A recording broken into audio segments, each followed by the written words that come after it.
Bonjour et bienvenue à tous. Cette semaine encore, nous reviendrons sur des sujets qui ont retenu notre attention au cours de l'année 2010.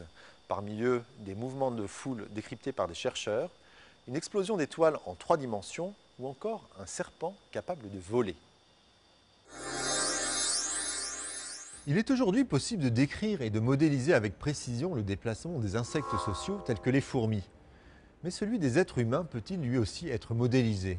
Les chercheurs du CNRS en ont fait le pari. Grâce à des caméras disposées sur les toits de Toulouse, ils ont filmé le déplacement des piétons. Avec un logiciel d'analyse qu'ils ont mis au point, ils ont pu établir que le déplacement de la foule est tout à fait prévisible et modélisable. Ils ont par exemple montré que nous nous déplaçons souvent par groupe et que, en fonction de la densité de la foule, nous adoptons une configuration plutôt qu'une autre. Lorsque l'espace est suffisant, nous marchons côte à côte. Mais lorsque la foule devient plus dense, un groupe de 3 personnes prendra une configuration en V, un groupe de 4 une formation en U. L'ensemble de ces données permet de prévoir avec un degré de précision encore jamais atteint le mouvement d'une foule en fonction des obstacles urbains ou de la densité de piétons. Un outil qui intéresse déjà les urbanistes ou les architectes afin d'optimiser la fluidité du trafic piétonnier et d'éviter par exemple les accidents lors de mouvements de foule. Dans le monde des insectes volants, le macaon, un papillon pouvant mesurer jusqu'à 9 cm d'envergure, a une caractéristique morphologique unique. Ses ailes sont proportionnellement très larges par rapport à son corps et la fréquence de leur battement est lente. Ces grandes ailes qui battent lentement ont pour conséquence de créer de légers mouvements du corps pendant le vol, de légers mouvements synchronisés avec celui des ailes. Pour étudier les forces en présence et recréer le vol de ce papillon, des scientifiques en ont réalisé une maquette grandeur nature. Grâce à cette maquette, l'équipe est arrivée à obtenir un équilibre idéal entre la taille des ailes, celle du corps et la fréquence des battements d'ailes. Un équilibre cependant fragile, qui a nécessité de savants calculs mathématiques et qui n'est pas sans rappeler celui des premiers hommes qui tentèrent de voler à la fin du 19e siècle à partir de cette même technique. Depuis notre planète, la plupart des objets du ciel nous apparaissent sans relief. Difficile par exemple de savoir quelle est la forme réelle d'une nébuleuse située à plusieurs centaines d'années-lumière.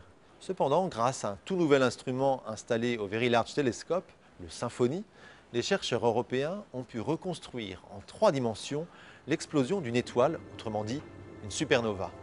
Découverte il y a tout juste 23 ans dans le Grand Nuage de Magellan, la supernova 1987A a longuement été observée par différents télescopes. Par ceux de l'Observatoire européen d'une part, mais aussi par le télescope spatial Hubble.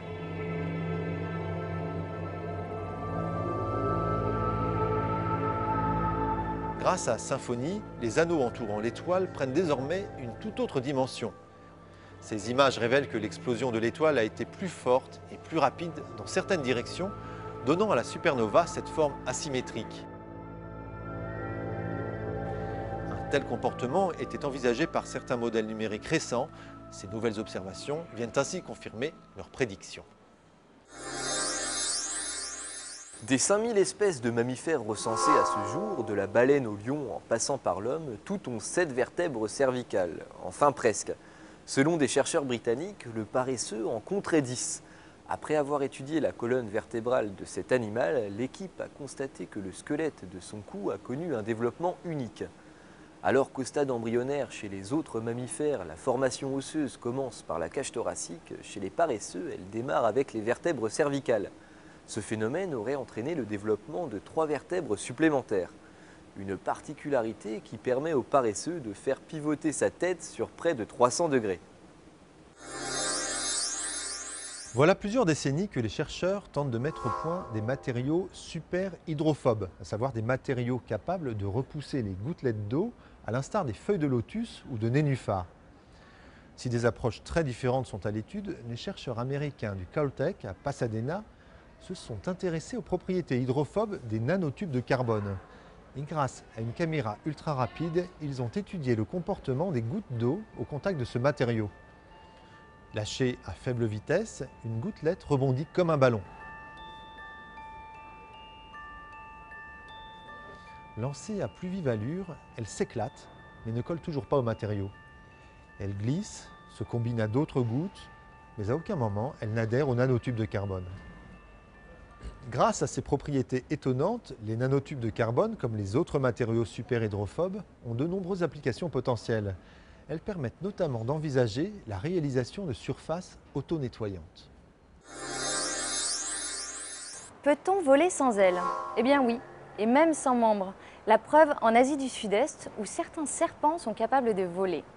Pour tenter de comprendre ce phénomène, un chercheur américain a filmé, à l'aide de 4 caméras, un spécimen de Chrysopelea paradisi au moment où il s'élançait d'une tour de 15 mètres. Les images obtenues lui ont permis de reconstituer, puis d'analyser, les ondulations de l'animal lors de son envolée sur 24 mètres. De là, le chercheur a produit un modèle lui permettant de décortiquer à tout moment les forces physiques impliquées dans ce vol de serpent. Ces résultats montrent qu'en théorie, les forces produites par les ondulations du corps sont capables de contrecarrer, au moins momentanément, l'effet du poids du serpent. Ce phénomène n'est toutefois que temporaire.